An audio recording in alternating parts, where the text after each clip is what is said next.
नमः संस्कृताय, जयतु भारतम, जयतु संस्कृतम। मैं जितेंद्र शर्मा उत्कर्ष परिवार में आप सभी का हार्दिक स्वागत अभिनंदन करता हूं और कामना करता हूं आप सभी स्वस्थ होंगे, अच्छे होंगे और मस्त होंगे, अपने लक्ष्य की ओर अग्रसर हो रहे होंगे। देखिए, हाँ बिल्कुल, जल्दी से जल्दी जुड़ जाइए। गुड इवनिंग, राधे राधे, जय श्री कृष्णा, जय श्री श्याम। हाँ बिल्कुल भाई, राम राम। अपन आज चर्चा करेंगे जो आपके प्रयत्न, उच्चारण स्थान इत्यादि हमने जो पढ़े हैं इनके बारे में। देखो, कई बार कई बच्चे कह रहे थे कि गुरुजी प्रश्न कैसे आएंगे, प्रश्न कैसे आएंगे, हैं? तो इन प्रश्नों की ही हम आज यहाँ पर चर्चा करने वाले हैं। इन प्रश्नों की ही हम आज यहाँ पर चर्चा आपके समक्ष करने वाले, क्योंकि कई बच्चों के क्वेश्चन रहते हैं कि गुरुजी प्रश्न कैसे आते हैं इनमें से, चाहे से रेट का हो या कोई सेकंड ग्रेड का हो। तो फर्स्ट ग्रेड सेकंड ग्रेड वालों को तो और भी कुछ अभ्यास रहता है। तो देखिए, बात हम करने वाले हैं यहाँ पर आपके आज MCQ, जो केवल किन पर आधारित है, अपने वर्ण विचारों पर आधारित है। वर्ण विचारों में आपके अच भी आ जाते हैं, हल भी आ जाते हैं, अच हल, और कितने स्वर हुए, या हम बात कहें उच्चारण स्थान, चाहे आपके आभ्यंतर प्रयत्न हो या बाह्य प्रयत्न हो, इनके बारे में भी हम यहाँ पर चर्चा कर रहे थे। जैसे आपके अभ्यंतर या बाह्य प्रयत्न, इन दोनों के माध्यम से भी हम इनके बारे में चर्चा कर रहे थे। अब आज जो प्रश्न है ये सारे के सारे आपके वही हैं जो केवल इस टॉपिक में है। वर्ण विचार जो हमने पढ़ लिए हैं, सूत्रों के माध्यम से भी पढ़े थे, कौन सा संयुक्त है, कहाँ पर किसका योग हो रहा है, इत्यादि के माध्यम से हमने यहाँ पर जानना है। इत्यादि के माध्यम से हमने यहाँ पर जानना है। इसी को अपने को यहाँ पर ध्यान रखना है, समझना है। देखिए, बढ़ते हम पहले प्रश्न की ओर, जो आपके मुख्य रूप से जो प्रश्न दिया गया है इसकी बात हम यहाँ पर चर्चा करने वाले हैं। तो या देवी सर्वभूतेषु विद्यारूपेण संस्थिता नमस्तस्यै नमस्तस्यै नमस्तस्यै नमो नमः। माँ सरस्वती को प्रणाम करते हुए हम आगे बढ़ते हैं। बिल्कुल भाई, सब सारा नदी वाले होली के राम राम भाई सबको। हाँ बिल्कुल बढ़िया, उम्मीद करता हूँ आपने बिल्कुल इस त्यौहार को अच्छे से मनाया होगा। हाँ, बढ़ते हैं पहले प्रश्न की ओर। देखिए, पहला क्वेश्चन है आपके, ऋतु रसाणाम उच्चारण स्थानम किम, कि ऋतु रसाणाम, आगे वाला नाम नहीं लिखा इसने, ऋतु यानी कि री छोटा और री बड़ा, टू का मतलब हो जाएगा ट वर्ग, ट का मतलब क्या हो जाएगा, ट वर्ग हो जाएगा, यानी कि ट ठ ड ड और अण, जिसे हम कहें ट ठ ड ड अण, तो ये हो जाएगा ऋतु रसाणाम। फिर हमने पढ़ा था ऑप्शन, बिल्कुल कईयों का राइट आंसर आ रहा है, ऋतु रसाणाम मूर्धा, ऑप्शन नंबर जो होगा बी होगा। सूत्र क्या कह रहा था अपना, ऋतु रसाणाम मूर्धा। सूत्र क्या कह रहा था, ऋतु रसाणाम मूर्धा, क्या था, ऋतु रसाणाम मूर्धा। हाँ बिल्कुल, सभी को होली के राम राम भाई। हाँ, ऑप्शन नंबर होगा बी, ध्यान रखना। कंठ तो क्या होता है, अकु है, विसर्जनीय नाम कंठ है। तालु क्या होगा, इचु यशानाम तालु। दंतोष्ट क्या होगा, तो वकारस्य दंतोष्टम। यहाँ पर प्रश्न पूछा गया था ऋतु रसाणाम, तो ऋतु रसाणाम का क्या होगा, मूर्धा होता है। क्या होता है, मूर्धा होता है, जिसे हम कहें मूर्धन्य, जिसे हम क्या कहते हैं, मूर्धन्य कहते हैं। आगे वाला देखिए, क्वेश्चन नंबर दूसरा, वर्णा नाम कति उच्चारण स्थानानि सन्ति, की वर्णों के उच्चारण स्थान कितने बताए हैं। तो पाणिनीय शिक्षा है, और पाणिनीय शिक्षा में वर्णों के जो उच्चारण स्थान है कितने बताए गए थे, 8 बताए गए थे।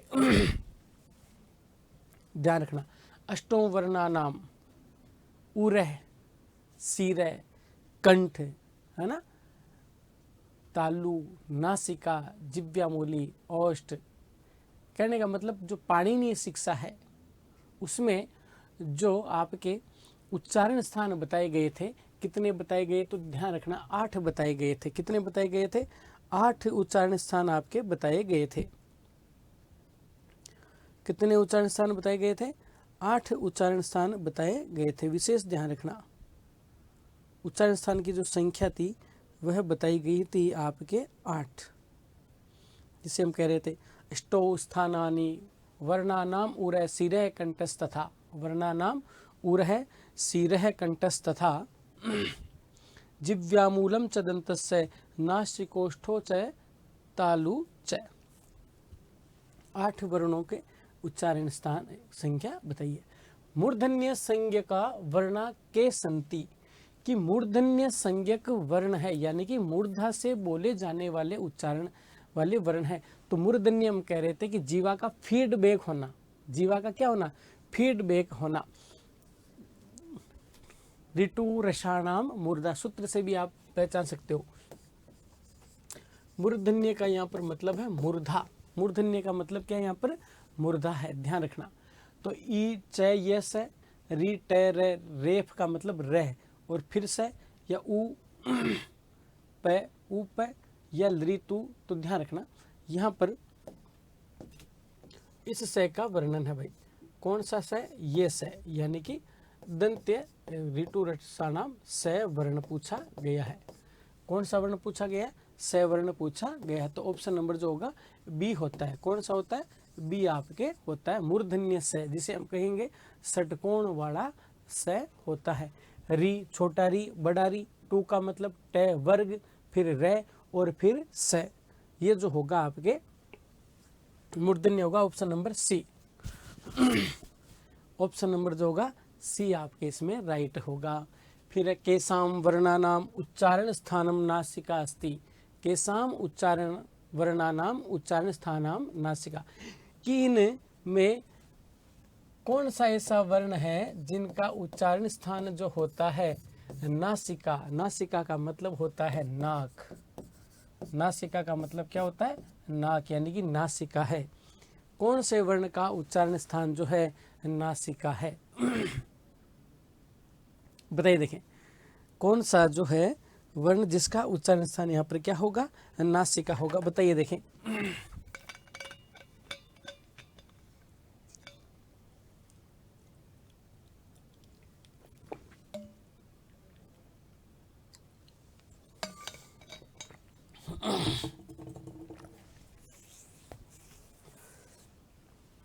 अंतस्थ नाम उष्म वर्ण, अनुस्वार या स्वर। तो अनुस्वार, अनुस्वार यमन, यमनांश यानी यम गणना नाम जो होते हैं, तो जिसे हम कहें अनुस्वार।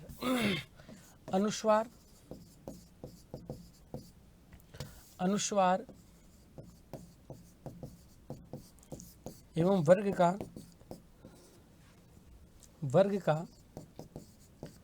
पंचम वर्ण, एवं वर्ग का कौन सा वर्ण? पंचम वर्ण। ध्यान रखना, अनुस्वार यानी वर्ग का कौन सा वर्ण? पंचम वर्ण। आगे वाला प्रश्न देखिए, ए ई उ, फिर आपके री, ऐसा वर्णानाम प्रत्येकम कति भेदा संति। तो देखिए, एक तो होता है अनुनासिक, एक होता है अनुनासिक। अनुनासिक, ध्यान रखना, इसके भी 9 भेद, इसके भी 9 भेद। तो ए, ई, उ और री, इसके तो भेद होते हैं, इनके तो भेद होते हैं 18। री के भेद बताए गए हैं 12। फिर है ए, ओ और आई, औ, इनके भेद होते हैं 12, क्योंकि इनका हस्व नहीं है और लरी का कोई दीर्घ नहीं है। तो 3 लरी के इसमें कम होंगे, 3 इसमें कम होंगे, तो 6 कम हो जाएंगे। तो लरी के कितने? 12। और यहाँ पर पूछा है ए, ई, उ, री और इन चारों के, और चारों जो हैं, ध्यान रखना, चारों जो है आपके ए का बड़ा आ भी होता है और प्लुत भी होता है स्वरों के माध्यम से। तो इनके जो भेद होंगे कितने होंगे? 18, यानी कि 18 भेद होंगे। कितने भेद होते हैं? 18 भेद होंगे। कितने भेद होंगे मेरे भाई? 18 भेद इनके माने गए हैं। ए ई उ री के जो भेद हैं, इनके जो भेद बताए गए हैं, कितने भेद बताए गए? 18, यानी कि अष्टादश भेद यहाँ पर बताए गए हैं। 18 भेद यहाँ पर बताए गए हैं। आगे देखिए, हाँ यहाँ पर आपको पूछ ले, देखो प्रश्न पूछा गया सेकंड ग्रेड में कि री प्लस ली के भेद कितने हैं? तो 18 प्लस 12 जो होते हैं 30। ध्यान रखना, री और ली के जो भेद हैं वह होते हैं 30, क्योंकि 18 तो किसके हो जाएंगे? री के, और 12 किसके हो जाएंगे? ली के। तो इनके जो भेद होंगे कितने होंगे? 30 भेद होंगे। ध्यान रखना। आगे वाला प्रश्न देखिए, ऋतु लसानाम एसाम वर्णानाम, ऋतु लसानाम एसाम वर्णानाम उच्चारण स्थानम किम, कि इन वर्णों का उच्चारण स्थान किम का मतलब क्या है? बताइए। देखें, ऋतु लसानाम, अब ऋतु लसानाम सूत्र क्या कह रहा था कि ऋतु का मतलब तय, थे, दे, धे, न, यानी कि तय वर्ग पूरा, फिर है ल और फिर है स। तो ऋतु लसानाम में क्या होता है? दंता होता है। सूत्र हमने पढ़ा था, ऋतु लसानाम दंतः, ऋतु लसानाम दंतः। बिल्कुल कईयों ने राइट आंसर दिया है, शाबाश बेटा। अंजनी, राज, अरे वाह, वेरी गुड। कई बच्चों ने, गुड इवनिंग भाई, राधे राधे।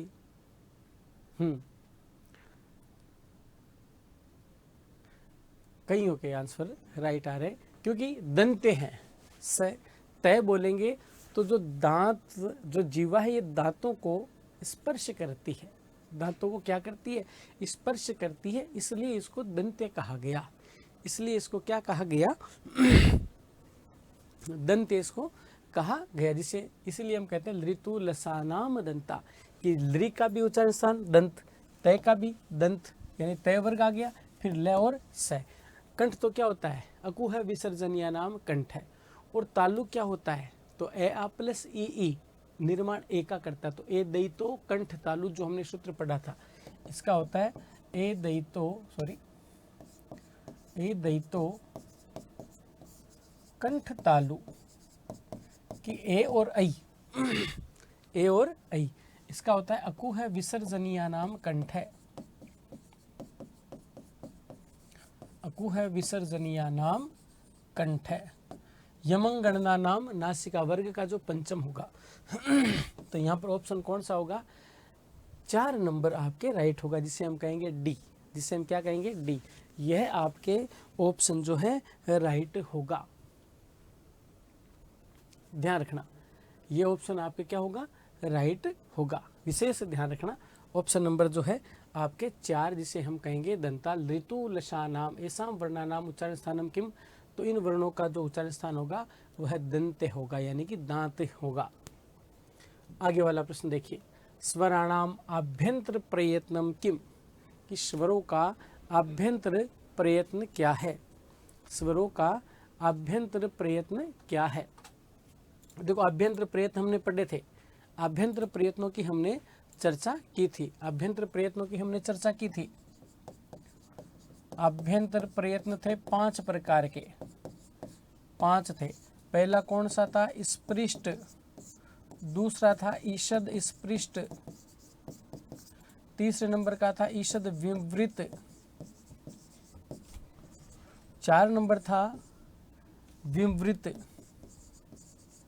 और 5 नंबर था समृत। 5 नंबर क्या था? समृत था। 5 नंबर क्या था? समृत था। अब ये पूछ रहा है कि स्वराणाम, यानी कि स्वरों का आभ्यंतर प्रयत्न कौन सा है? स्वरों का आभ्यंतर प्रयत्न कौन सा है? स्वरों का आभ्यंतर प्रयत्न कौन सा है? तो ध्यान रखना, इस पृष्ठ में तो क्या रहे थे? कैसे, मैं तक, जितने भी वर्ण है वह स्पृष्ट थे, जिन्हें हम स्पर्श भी कह रहे थे और उदित भी कह रहे थे। ईषद स्पृष्ट में क्या रहे थे? यवरल। विवृत में क्या रहे थे? सारे के सारे स्वर, सारे के सारे स्वर आ रहे थे।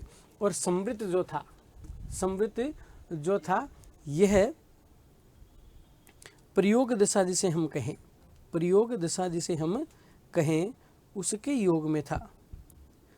प्रक्रिया दशा, प्रयोग दशा जिसे हम कहिए, प्रयोग दशा में,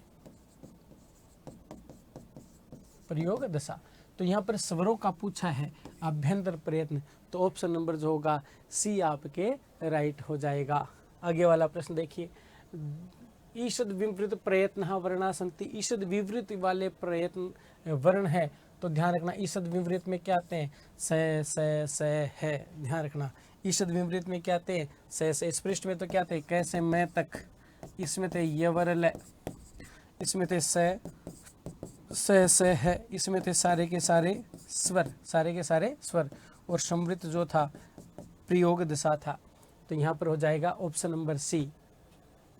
हाँ, अरे बिल्कुल सही उत्तर देना बेटा। हमने कल या पिछली कक्षा में ही इसकी चर्चा की थी कि भाई कहाँ पर किसका योग हो रहा है। हाँ, अभ्यंतर कौन सा या बाह्य कौन सा, इसके बारे में अपने को यहाँ पर जानना है, इसके बारे में अपने को यहाँ पर जानना है। तो से है, इसका योग हो जाएगा। आगे वाला देखिए, निम्नलिखित वर्णेषु ईषद स्पृष्ट वर्णः चेतव्या, कि निम्नलिखित में से ईषद स्पृष्ट वाले वर्ण हैं। ईषद स्पृष्ट वाले वर्ण, देखो अभ्यंतर प्रयत्न के ज्यादा यहाँ पर चर्चा की गई इन तीनों चारों प्रश्नों में। तो अभ्यंतर प्रयत्न हमने 5 प्रकार के पढ़े हैं। तो इसमें पूछा है कि ईषद विवृत वाले कौन से, ये तो कौन से स्पृष्ट है, और ये वर्ण क्या होते हैं, इसमें ईषद स्पृष्ट होते हैं। कौन से होते हैं, ईषद स्पृष्ट होते हैं। अयु क्या होते हैं, विवृत होते हैं। और ये क्या होते हैं, तो ईषद विवृत होते हैं।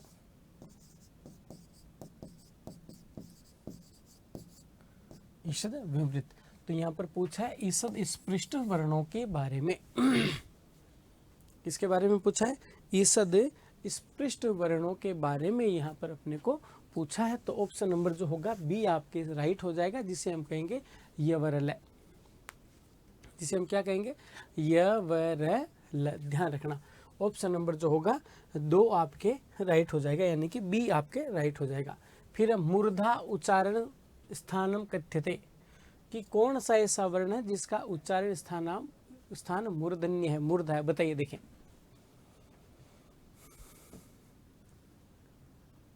कि कौन सा ऐसा उच्चारण स्थान है जिसका मूर्धन्य है, मूर्धन्य है, बताओ। देखें, ल तो क्या है, बोल करके उच्चारण करके भी समझ सकते हो। दांत और जीवा का मेल है, जीवा किन को स्पर्श कर रही है, दांतों को। तो ये तो है दंत्य, मूर्धन्य नहीं है। रे जो है रे, बच्चों गाड़ी चलावा ना जी, ये क्या है, मूर्धा, यानी कि मूर्धन्य। ये बोलेंगे तो ऊपर की ओर, तो ये हो जाएगा तालव्य। और न होता है, दंत भी होता है और नासिका भी होता है। तो यहाँ पर मूर्धन्य की बात की गई है। तो रे जो होगा ऑप्शन नंबर बी आपके इसमें राइट हो जाएगा। रे वर्ण जो है ये मूर्धन्य कहलाता है। अरे गोपी चंद ध्यान रखो रे। हाँ, बिल्कुल अच्छे से, यानी कि अधिकांश जो प्रश्न पूछे जाते हैं इनमें से ऐसे प्रश्न जो आपके सेकंड ग्रेड में आ चुके हैं, ध्यान रखना, कई ऐसे प्रश्न हैं। तो ये मन वर्णों के उच्चारण में पढ़ रहे हैं। हाँ, आगे देखिए, यण प्रत्याहारस्य वर्णानाम का संज्ञा भवति। यण वर्णों का जो प्रत्याहार होता है, यण वर्णों का क्या होता है, जो वो प्रत्याहार होता है, उनकी कौन सी संज्ञा है। तो ध्यान रखें, यण प्रत्याहार जो है, कौन से प्रत्याहार, यण प्रत्याहार है। तो तुरंत हम जानते हैं कि यण प्रत्याहार कौन से होते हैं। तो यण प्रत्याहार जो है, आप तुरंत इनको जानते भी हो कि यण प्रत्याहार की कौन सी संज्ञा जो है होती है, ध्यान रखना। बताइए, देखिए, हाँ, अंतस्थ वर्ण है तो संज्ञा भी कौन सी होगी, अंतस्थ संज्ञा होगी। अंतस्थ वर्ण, यण वर्ण कौन से थे, अंतस्थ मैंने आपको बताया था, य व र और ल, य व र ल। ध्यान रखना, ये स्वरों के आधार पर है। जब हम यण संधि पढ़ेंगे तब इसका ज्ञान और अच्छी तरीके से जानेंगे, ध्यान रखना। तो ऑप्शन नंबर बी आपके इसमें राइट हो जाएगा। बिल्कुल ऑप्शन नंबर जो बी होगा बेटा, बिल्कुल अच्छी तरीके से यहाँ पर राइट हो जाएगा। आगे देखिए, स्वरहा कति,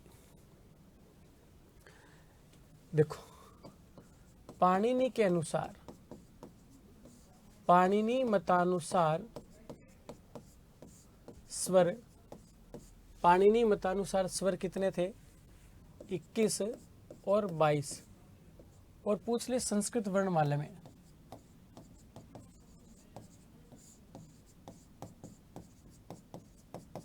संस्कृत वर्णमाला में, संस्कृत वर्णमाला में स्वरों की संख्या कितनी होती है? 9। ध्यान रखना, कितनी होती है? 9। और पाणिनि के अनुसार जो होती है वह होती है 21-22। कितनी होती है? 21-22 होती है, ध्यान रखना।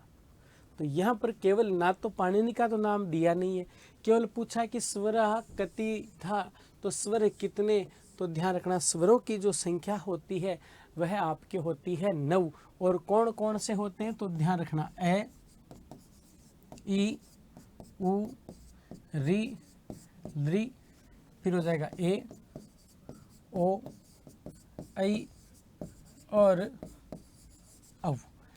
ये जो है आपके स्वरों की संख्या यहाँ पर बताई गई है, ध्यान रखना। ये जो है आपके स्वरों की संख्या यहाँ पर बताई गई है, ए, ई, उ, री, ली, ए, ओ, ऐ, औ। ध्यान रखना। और संख्या कितनी है? 9। 5 तो कैसे है? लघु, ह्रस्व, और 4 कौन से? दीर्घ। तब जाकर के निर्माण कितने का हो रहा है? 9 स्वरों की संख्या यहाँ पर हो रही है। आगे वाला प्रश्न देखिए, वर्णानाम उच्चारण स्थानम सुमेलितम। चय का हो जाएगा इचु यसानाम तालु, ऋतुलसानाम दंता, ऋतु रसानाम और वकार से दंतोष्टम। तो 1 में 4, ए में 4, फिर बी में 2, तो यहाँ पर 2 को तुरंत, सी में 1 और डी में 3, डी में 3। तो ऑप्शन नंबर कौन सा हो जाएगा आपके? सी इसमें राइट हो जाता है, क्योंकि चय जो है तालु है, इचु यसा नाम तालु, ऋतु रसा नाम दंता, ऋतु रसा नाम मूर्धा और वकार से दंतोष्ठम। तो ऑप्शन नंबर जो होगा बेटा सी होगा। हाँ, यहाँ पर ए बी डी इसके आधार पर है, और प्रश्न जो पूछा जाता है अधिकांशतः वह इसी प्रकार से वहाँ पर पूछा जाता है, ताकि हम भाई इन वर्णों के साथ में इनका योग रहता है।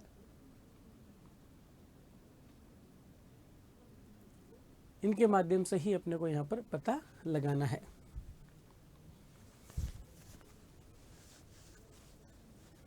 हाँ, ऑप्शन नंबर सी। आगे वाला प्रश्न देखिए, यमंगणना नाम इति वर्णा नाम। तो यमंगणना नाम नासिका, वर्ग का पंचम वर्ण, वर्ग का पंचम वर्ण क्या होगा? नासिका होगा। वर्ग का पंचम वर्ण क्या होगा? नासिका होता है। वर्ग का जो पंचम वर्ण होता है वह नासिका होता है।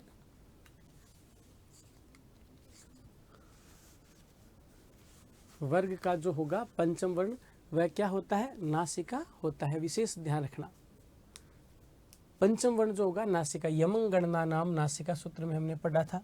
आगे वाला प्रश्न देखिए, निम्न वर्णानाम उच्चारण स्थानम संदर्भ समुचित। किस संदर्भ में समुचित विकल्प चुनित, यानी कि विकल्प जो है समुचित है, यानी कि सही है।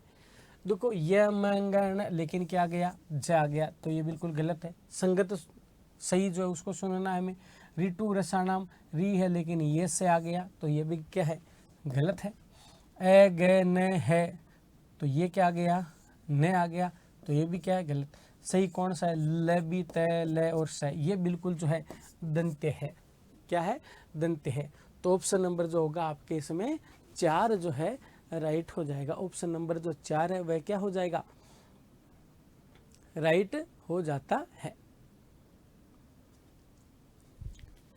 क्योंकि यहाँ पर स की कहानी देखो, मैंने पहले आपको कहा था ये स च वर्ग का है, ये स ट वर्ग का है और ये स त वर्ग का है। जब हम उच्चारण स्थान पढ़ रहे थे तब भी मैंने इनकी चर्चा आपको बताई थी। तो इन तीनों स की कहानी को विशेष ध्यान रखना है। तीनों का जो होता है अलग अलग उच्चारण स्थान के माध्यम से इनको ध्यान रखना है, यानी अलग अलग उच्चारण के स्थान पर ही इनका क्या किया जाता है, प्रयोग किया जाता है। कि स का हम बोलते केवल एक ही है, स, लेकिन तीनों के तीनों जो हैं स, इनका उच्चारण स्थान अलग होता है। इनका उच्चारण स्थान कैसा होता है, अलग होता है, ध्यान रखना। आगे वाला क्या कहता है देखो, निम्न वर्णानाम उच्चारण स्थान संदर्भ समुचित विकल्पम। वो कवि कि समुचित विकल्प यमंगणना नाम नासिका, देखो ये है आ गया, इसमें और जय टय, तो यहाँ पर कौन सा होगा, यमंगणनम, यानी वर्ग का कौन सा वर्ण है, पंचम वर्ण है, और वर्ग का पंचम वर्ण क्या होता है, नासिका होता है। यमंगणना नाम नासिका, ध्यान रखना। अरे बाहुबली, सही से दे, पढ़ करके देना बेटा उत्तर। हाँ, पहला है यमंगणनम, जो होगा नासिका होगा, यानी कि जिसका उच्चारण स्थान क्या है, नाक, पंचम वर्ण जो होगा। यानी जैसे हमने जब हम बात कर रहे थे तो नाक में क्या हो रहा था, कंपन हो रहा था, बताया था हम उच्चारण स्थान की बात कर रहे थे तब। तो यहाँ पर ऋतु लसानाम, तो स है आ गया बिल्कुल, तो ये होगा ऑप्शन नंबर आपके ए राइट होगा, समुचित विकल्प यही है। आगे वाला देखिए, स वर्ण से उच्चारण स्थानम, स वर्ण का उच्चारण स्थान है। अब देखो स तीनों की कहानी स वापिस आ गई है, सही से उत्तर देना है। देखें आपको, दंत्य, तालु, मूर्धन्य या कंठे, या कंठ जिसे हम कहें, संकर वाला स है, संकर वाला स है, तो कौन सा होगा, इचु यसा नाम तालु। सूत्र के माध्यम से हम पढ़े तो इसको हमने जाना था, इचु यसा नाम तालु, इचु यसा नाम तालु की छोटा ई और बड़ा ई, छोटा और बड़ा ई, फिर चू का मतलब चय वर्ग, और फिर था ये, और फिर क्या था स। इनका उच्चारण स्थान क्या था, तालु था या तालव्य था। तो संकर वाला स जो होगा ऑप्शन नंबर बी तालु में आपके होगा। आगे देखिए, अध्यस्तन युग्मा नाम समीचीन तालिका, कि समीचीन तालिका को यहाँ पर जानना है। देखिए ये स संकर वाला है, तो यहाँ पर हम बात करें ये तो किसका होगा, तालु का। ये सकार किसका होगा, दंते का। ये सकार किसका होगा, और गकार किस में, कंठ में। तो यहाँ पर ए का 4, ये रहा ए का 4, फिर बी का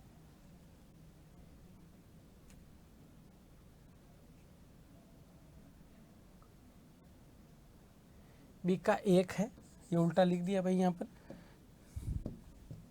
बी का 1 होगा, बी का 1 होगा यहाँ पर, बी का 1, और फिर स का 2, सी का क्या हो जाएगा 2, और डी का 3। ध्यान रखना बी बराबर 1 है यहाँ पर, है ना, उल्टा लिख दिया भाई यहाँ पर, ध्यान रखें, थोड़ा सा क्या हो गया, उल्टा हो गया है। इस प्रकार से यानी हम ए बराबर तो क्या कर देंगे यहाँ पर 4, बी बराबर 1, सी बराबर 2, और डी बराबर 3। ये अपना आंसर है ऑप्शन नंबर 4, ध्यान रखें। आगे वाला, उ स्वर से उच्चारण स्थानम भवति, कि उ स्वर का उच्चारण स्थान है। अरे अच्छे से बताना, उस स्वर का उच्चारण स्थान क्या है, बताइए, देखें जल्दी से।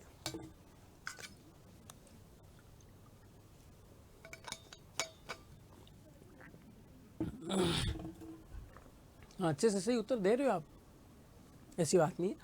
वो जो है, वो मैंने पहले कहा था कि जब हम उच्चारण कर रहे हैं किसका, वो बोलेंगे तो होठ कैसे हो रहे हैं, गोल हो रहे हैं, तो क्या होगा, ओष्ठ होगा। ऑप्शन नंबर जो 4 होगा उसमें ओष्ठ होगा, यानी कि 4 है जो, जिसे हम कहें ओष्ठ, जिसे हम कहें 4 नंबर, उपपदमानिया नाम ओष्ठ। फिर री स्वर से उच्चारण स्थानम भवति, की री का उच्चारण स्थान होगा, तो हम कहते हैं ऋतु रसानाम मूर्धा, ऋतु रसानाम मूर्धा जिसे हम कहते हैं मूर्धन्य। फिर च वर्ग से उच्चारण स्थानम, तो शब्द हो जाएगा इचु यशानाम तालु। यहाँ हम दंत में देखो इसको समझे तो लृ था, तय वर्ग था, फिर ल था, फिर स था। कंठ में ए था, आ था, क वर्ग था, फिर है था और विसर्ग था। तालु में छोटा ई बड़ा ई था, च वर्ग था, फिर य था और फिर स था। मूर्धन्य में री था, छोटा और बड़ा री था, ट वर्ग था, फिर र था और फिर स था। तो यहाँ पर केवल च के बारे में पूछा है। किसके बारे में पूछा है? च के बारे में। तो च का क्या हो जाएगा? इचु यशानाम तालु। ऑप्शन नंबर सी होगा। गुरुजी स्पीड। हाँ बेटा, इसको देखो जानना है। अपन प्रश्नों के सारे जो विवरण है उनकी भी हम यहाँ पर चर्चा कर रहे हैं। एक एक प्रश्न को हम यहाँ पर समझ रहे हैं, जान रहे हैं, ध्यान रखना। आगे वाला देखिए, यह वर्ण से उच्चारण स्थानम, तो भी हमने देखो पढ़ा था इचु यशानाम तालु। इचु यशानाम तालु। आगे वाला देखिए, लृ वर्ण से उच्चारण स्थानम भवति। लृ वर्ण का उच्चारण स्थान है। लृ वर्ण का उच्चारण स्थान है, बताइए। देखें, कईयों ने गजब आंसर दिया है। नामिका, गिरिराज, मंजू, दानाराम, अरे वाह, राठौड़, अरे बिल्कुल कई लोग लड़कों के सही आंसर आ रहे हैं। देखो मैं, हाँ, कईयों के राइट आंसर आ रहे हैं। तो लृ का होता है लृतु लसानाम दंता। लृतु लसानाम दंता। सूत्र होता है लृतु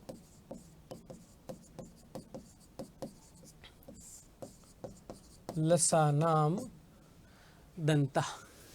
सूत्र होता है लृतु लसानाम दंता।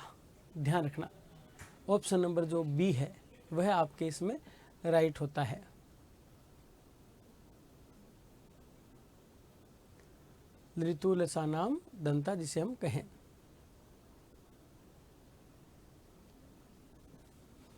आगे देखिए, ओ स्वर वर्ण से उच्चारण स्थान। देखो ओ है तो ओ क्या था? कंठ तालु, कंठोष्ठ, जीव्यामूली तो कंठ और ओष्ठ। ओ दौ तो कंठोष्ठम, ये हमने पढ़ा था। कंठोष्ठ की ए आ प्लस उ मिलकर के निर्माण किसका कर रहा था? ओ का निर्माण कर रहा था। तो ए आ तो क्या है? ए और आ तो क्या है? कंठ। और उ क्या है? ओष्ठ। तो दोनों मिलेंगे तब जाकर के निर्माण किसका कर रहे हैं? ओ का निर्माण कर रहे हैं। तो शब्द हो जाएगा कंठोष्ठम। ऑप्शन नंबर जो होगा ए आपके राइट हो जाएगा, क्योंकि ओ का निर्माण भी कैसे होता है? ए आ प्लस उ के मिलने पर जो है इनका निर्माण होता है। ध्यान रखना। हाँ,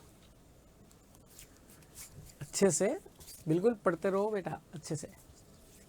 देखिए, उष्म वर्ण है वर्तते। अब वर्णों की यहाँ पर बात कर ली, उच्चारण स्थान तो थे ही थे। अब वर्णों की बात है कि यहाँ पर उष्म वर्ण है। कौन से वर्ण? उष्म वर्ण है। उष्म वर्ण कौन से होंगे? तो ध्यान रखना, उष्म वर्ण होते हैं स और है जिसे हम कहें सल उष्माण है। सल है उष्माण है। सल है उष्माण है। ध्यान रखना, सल है उष्माण है। तो यहाँ पर सल वर्ण कौन सा है? Option number B. सल में कौन कौन से आते हैं? तीनों से और है आता है। तो ऑप्शन नंबर बी आपके राइट हो जाएगा। आगे वाला देखिए, वह व्यंजन से उच्चारण स्थानम अस्ति। कि वह का वह एक ऐसा व्यंजन है जिसके दो के मिलने पर उच्चारण होते हैं। और वैसे जिनके या तो दो हों या दो के मिलने पर निर्माण होता है तो बेटा 10 होते हैं। वह वर्ण कितने होते हैं? 10। एक तो वर्ग का पंचम वर्ण हो जाएगा, 4 संयुक्त स्वर हो जाएंगे, 5 4 9 और एक वह हो जाएगा। दंत और ओष्ठ दो के मिलने पर हो रहा है। तो यहाँ पर वकारस्य दंतोष्ठम शब्द, ऑप्शन नंबर सी। वह व्यंजन है, दंत प्लस ओष्ठ। अब कई ने तो रट लिया है वकारस्य दंतोष्ठम, लेकिन यहाँ पर उच्चारण करके देखो, वह बोलेंगे तो ऊपर वाले जो दांत है बिल्कुल नीचे वाले होठों की जड़ों में जा रहे हैं, होठों की जड़ों में जा रहे, इसीलिए उनको कहा जाता है वकारस्य दंतोष्ठम। क्या कहा जाएगा? वकारस्य दंतोष्ठम कहा जाता है। अरे पढ़ ले बेटा अच्छे से। कईयों के बिल्कुल सही आंसर आ रहे, हो सकता है कि कईयों ने थोड़ा प्रश्न समझने में, जो कई बार क्या होता है संस्कृत में बच्चे कहते हैं कि गुरुजी आते सब है लेकिन प्रश्न समझ में नहीं आता, सबसे बड़ी समस्या वही रहती है। तो यहाँ पर तो बिल्कुल वर्ण विचार वाले प्रश्न, कोई ज़्यादा भेद वाली बात है नहीं, घबराने की भी कोई आवश्यकता यहाँ पर है नहीं। तो ऑप्शन नंबर सी हो जाएगा वकारस्य दंतोष्ठम। तय वर्गस्य यानी तय वर्ग का उच्चारण स्थान क्या होगा? तो लृतु लसानाम दंतः, लृतु लसानाम दंतः की लृ और तू का मतलब हो जाएगा तय वर्ग, तू का मतलब क्या हो जाएगा? तय वर्ग। तो इनका जो उच्चारण स्थान होगा वह दंत्य होगा। क्या होगा मेरे भाई? दंत्य होता है, जिसे हम कहते हैं लृतु लसानाम दंतः, लृतु लसानाम दंतः। आगे देखिए, अस्वरस्य उच्चारण स्थानम अस्ति, कि अस्वर का उच्चारण स्थान है, अस्वर है अपने पास, इसका जो उच्चारण स्थान है वह क्या है? तो देखिए ए का उच्चारण स्थान क्या है? ए जो है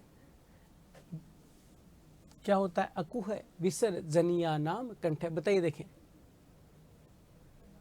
ए का बिल्कुल बी राइट आंसर है, जिसे हम कहेंगे अकु है, विसर्जनीया नाम कंठ है। मैंने कल भी पिछली कक्षा में भी आपको बताया था कि इस विसर्ग को विसर्ज भी कहा जाता है। विसर्ग को क्या कहा जाता है? विसर्जनीय या विसर्ज भी कहा जाता है, ध्यान रखना। तो यहाँ पर ऑप्शन नंबर बी आपके राइट हो जाएगा, ए को कंठ। आगे देखिए, कति माहेश्वराणी सूत्राणी, तो ये आपको पता ही है कितने माहेश्वरी सूत्र होते हैं? 14, जिनको प्रत्याहार सूत्र भी कहा जाता है। प्रत्याहार सूत्र, माहेश्वरी सूत्र, माहेश्वरी सूत्र, शिव सूत्र जाल, ध्यान रखना 14 होते हैं। माहेश्वरी सूत्रेषु कस्य वर्णस्य प्रयोगम द्विवारम, कौन से वर्ण का जो प्रयोग है वह 2 बार किया गया है? तो बताइए देखें, कस्य प्रयोगस्य, कस्य वर्णस्य यानी कि कौन से वर्ण में, यानी कि इसका जो है 2 बार प्रयोग किया गया है। बताओ देखिए, इसमें इत संज्ञक वाला भी कई बार प्रश्न आता है। तो है बिल्कुल, एक तो था हयवरट यानी कि शुरू में किया गया है, और एक सूत्र था अपने पास हल, तो यहाँ पर शुरू में है के 2 बार गणना की गई, 2 बार आया, तो ऑप्शन नंबर डी हो जाएगा। महेश्वरी सूत्रेषु कस्य सूत्र से मध्य इत संज्ञा भवति, कि कौन से सूत्र के मध्य जो होती है इत संज्ञा होती है? तो लण के मध्य इत संज्ञा होती है, ध्यान रखना। लण के मध्य क्या होती है? इत संज्ञा होती है।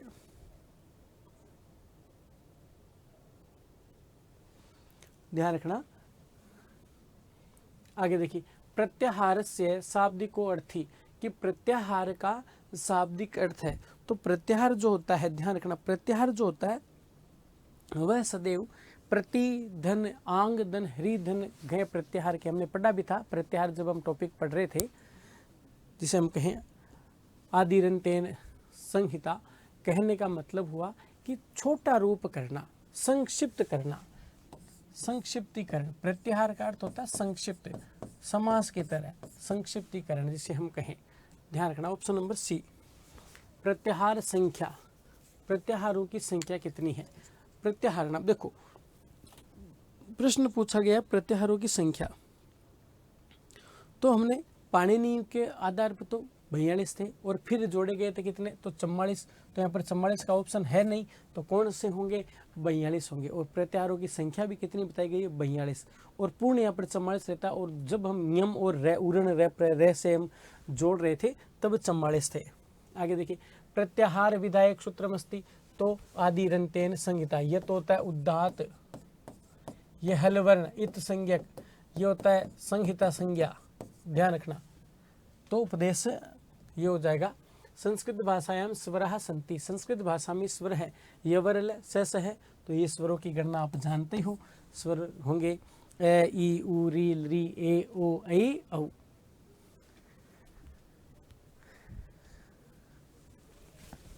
हाँ, क्योंकि पाणिनि के अनुसार 42 है और 44 ऑप्शन में होता तो 42-44 भी हम मानते, लेकिन कोई 44 का कोई वहाँ पर ऑप्शन नहीं है तो 42 ही माना जाता है। और ध्यान रखना, यहाँ पर पूछा संस्कृत भाषा में स्वर है, स्वरा संति का मतलब है, तो कौन कौन से हो जाएंगे? ए ई उ री। अब ये तो क्या है? यण है, ये क्या है? सल है, और ये वर्ग का कौन सा? पंचम। तो स्वर कौन से होंगे? Option number C. माहेश्वर सूत्रानुसारेण कति स्वरः, माहेश्वरी सूत्रों के अनुसार स्वरों की संख्या कितनी है? 11। अच जिसे हम कहते हैं, सॉरी 9 है, कितनी है? 9। अच जिसे हम कहते हैं ए ई उ री री ए ओ ऐ और औ।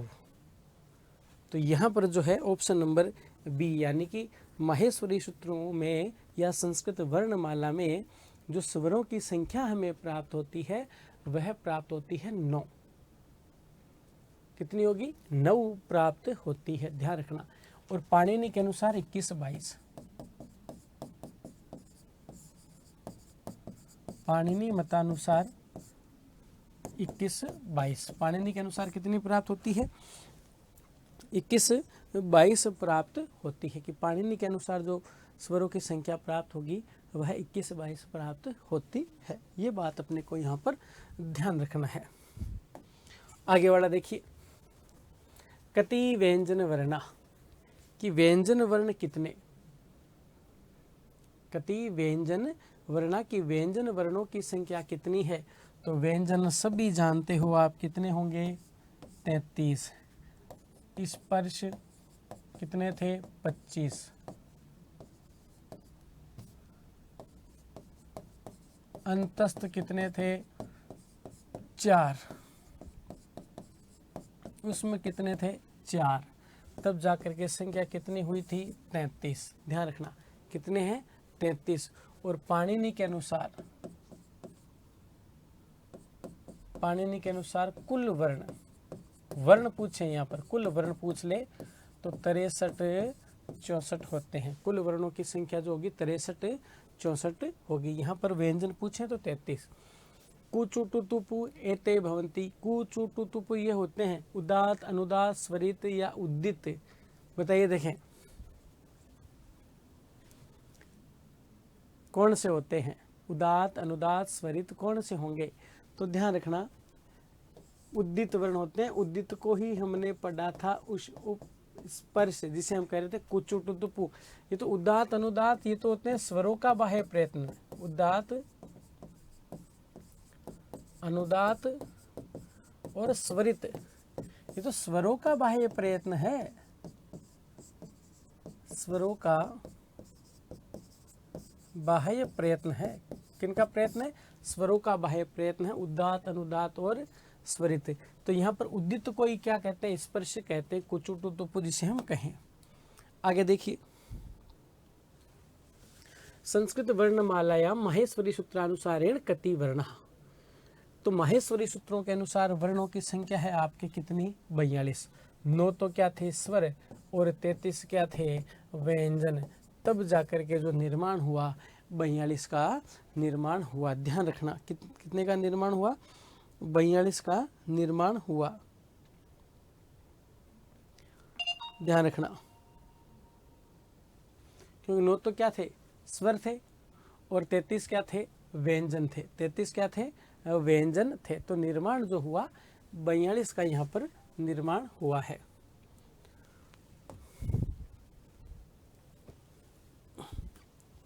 यत्न कतिदा,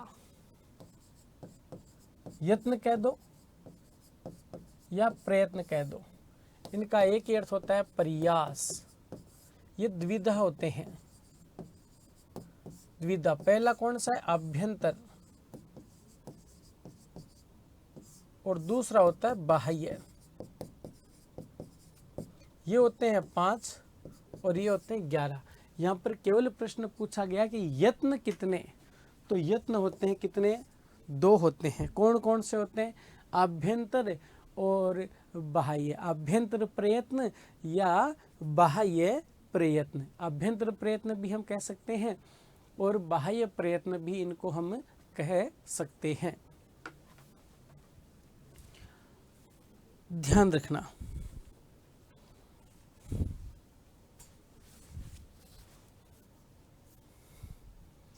आगे देखिए, आभ्यंतर प्रयत्न भवति, आभ्यंतर प्रयत्न कितने हैं, तो आभ्यंतर प्रयत्न 5 हैं।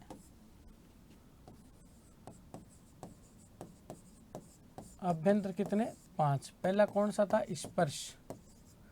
स्पृष्ट। दूसरा था ईषद स्पृष्ट।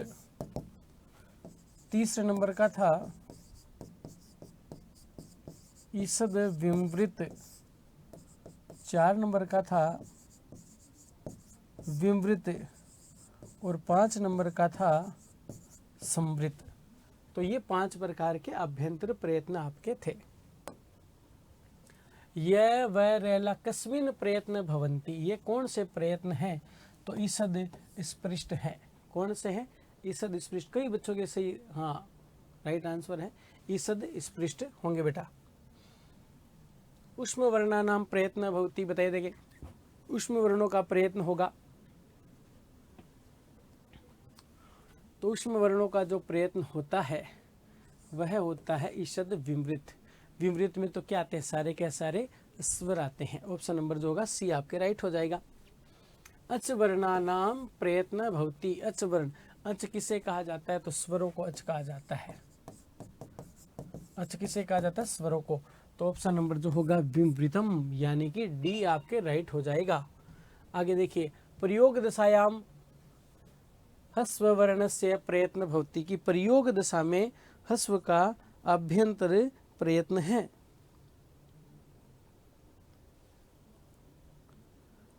प्रयोग दशा में पूछा है, तब कौन सा समृत है, तब कौन सा समृत। और प्रक्रिया दशा पूछ लिया जाता, प्रक्रिया दशा पूछ लिया जाता तो वहां पर हो जाता आपके विमृत। कौन सा हो जाता, विमृत हो जाता। ध्यान रखें। आगे वाला प्रश्न है, प्रक्रिया दशा, प्रक्रिया में हो जाएगा आपके हस्व ए का, तो विमृत हो जाएगा। देखो प्रयोग है, प्रयोग में ए है तब तो है समृत, और प्रक्रिया है तब है विमृत, तब कौन सा विमृत है। ध्यान रखना। माहेश्वरी सूत्राणाम अंतिम वर्ण से क्या संज्ञा, तो ये तो प्रत्येक छात्र को प्रश्न आता है कि अंतिम वर्ण की कौन सी संज्ञा होती है, तो इत संज्ञा होती है। कौन सी संज्ञा होगी, इत संज्ञा होती है। आगे देखिए, एसु शुद्धम वर्तते, इनमें शुद्ध वर्ण है या शुद्ध है। तो ये तो कई बार आपके प्रश्न पूछा गया है, रीट हो चाहे से सेकेंड ग्रेड हो आपके, कि इनमें शुद्ध है। जब गड 10 या खप छट तट तऊ या यमंगणनम, यमंगण न, ये गलत है। जब गड दे आ गया स गलत। तो ऑप्शन नंबर क्या हो जाएगा आपके सी, खप छट थ चट तऊ। ऑप्शन नंबर सी राइट हो जाएगा, जो माहेश्वरी सूत्र है उनमें। फिर बाह्य प्रयत्न कितने हैं, तो बाह्य प्रयत्न कितने होंगे, बाह्य प्रयत्न 11 हैं। कितने हैं, 11 है। विवार, संवार, श्वास, नाद, घोष, अघोष, अल्प प्राण, महाप्राण, उदात, अनुदात और स्वरित। हाँ, एकादश, यानी कि बेटा 11 हैं। कै वर्ण से प्रयत्नम, कै वर्ण का प्रयत्न विमृत है, स्पृष्ट है, समृत है या ईषद स्पृष्ट है। तो कै किस में आता है, तो ध्यान रखना, क्या आता है स्पृष्ट में। ऑप्शन नंबर जो होगा बी आपके राइट हो जाता है। बी आपके क्या हो जाएगा, राइट हो जाता है। उष्म वर्णानाम बाह्य प्रयत्नम वर्तते, उष्म जो वर्ण है उनका बाह्य प्रयत्न है संवार, नाद, घोष। तो महाप्राण होंगे। कौन से प्राण होंगे, महाप्राण होते। स स स यानी कि जब हम इनका उच्चारण करेंगे तो जो वायु का निकास है ज़्यादा होता है। चिन्ह रहित स्वर है, तो चिन्ह रहित जो स्वर होता है वह होता है आपके उदात्त होता है। चिन्ह रहित जो स्वर होता है वह उदात्त होता है। ऋकार प्लुत स्वर है कति, कि ऋकार प्लुत स्वर है कति, यानी कि हम ऋकार के माध्यम से जोड़ें तो प्लुत स्वर जो है, कौन सा स्वर? प्लुत स्वर। ऋकार प्लुत स्वर जो है वह कितने हो जाएंगे आपके? 60 हो जाएंगे। कितने हो जाएंगे? 60 हो जाते हैं, क्योंकि 6 तो अनुनासिक के और 6 निर्नुनासिक के। प्लुतकति प्लुत स्वर कति मात्रिक, तो एक मात्रा तो होता है ह्रस्व स्वर, द्विमात्रा होता है दीर्घ स्वर और त्रिमात्रिक होता है प्लुत स्वर। यण वर्णानाम उच्चारण बाह्य प्रयत्न, यण वर्णों का बाह्य प्रयत्न है। यह वह जिसे हम कहें विवार संवार श्वास, तो यहाँ पर देखना अल्प प्राण है। कौन सा प्राण है? अल्प प्राण है।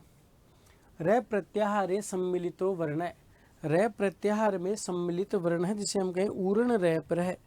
ऊर्ण रैपर के माध्यम से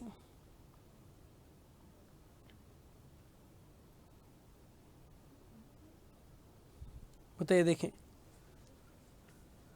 र प्रत्याहार, हमने जब प्रत्याहार हम पढ़ रहे थे अंतिम वाला जो प्रत्यय था रल जिसे हम कहें। बाह्य प्रयत्न सति विवार संवार श्वास स्वरित घोष अघोष अल्प प्राण नाद महाप्राण उदात अनुदात, ये सारे के सारे क्या है? बाह्य प्रयत्न है। सारे के सारे क्या है? बाह्य प्रयत्न है। 4 3 7 और 4 11 पूरे बाह्य प्रयत्न है। अल्प प्राण ध्वनि, अल्प प्राण कौन सा है? तो वर्ग का पहला अल्प प्राण होता है। ध्वनि नास्ति यानी कि नहीं है, तो ख नहीं है। ख कौन सा प्राण होता है? महाप्राण होता है। ख कौन सा प्राण होगा बंधु? महाप्राण होगा। ख जो होगा महाप्राण होगा। फिर है आपके महाप्राण ध्वनि है, महाप्राण ध्वनि है, तो महाप्राण में वर्ग का ध्वनि नास्ति यानी नहीं है। तो देखो एक वर्ग का पहला वर्ग का 1 3 5 य व र ल, ये तो है अल्प प्राण। और इसकी सबसे बढ़िया ट्रिक है समझने की, स और है ये है महाप्राण।